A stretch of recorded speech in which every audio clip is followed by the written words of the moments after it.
काही गोष्टी अशा असतात की ती इच्छा नसतानाही आपल्याला कराव्या लागतात. तसंच काहीसं आज माझ्यासोबत झालं. इथे भेंडीच्या झाडांना कधीपासून फवारणी करत होतो, तरी त्याच्यावरची कीड काही कमी होईना, म्हणून आज आम्ही ते काढून घेतले. इथे हजबंड पण माझी मदतीला आले होते, कारण की ते एकटीकडनं शक्य झालं नसतं.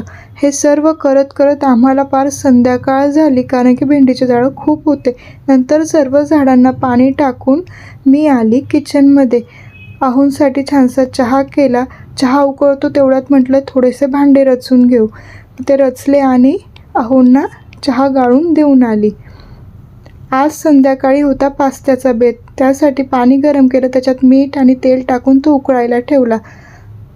उकळलेल्या पास्त्यामध्ये थंड पाणी टाकलं, जेणेकरून तो सुटसुटीत राहील. इथे पास्त्यासाठी सर्व प्रिपरेशन करून घेतली. पास्ता करायला घेतला. आधी तेल टाकलं, मग त्याच्यात बटर टाकलं, नंतर कांदे टाकले, टोमॅटो टाकून ते परतलं. त्याच्यात शेजवान चटणी, मेयोनीज, टोमॅटो केचप, पास्ता मसाला हे टाकून छानसं मिक्स करून घेतलं, कारण ते एकजीव व्हायला पाहिजे. नंतर मीठ टाकून पास्ता टाकून छानसं परतून घेतलं.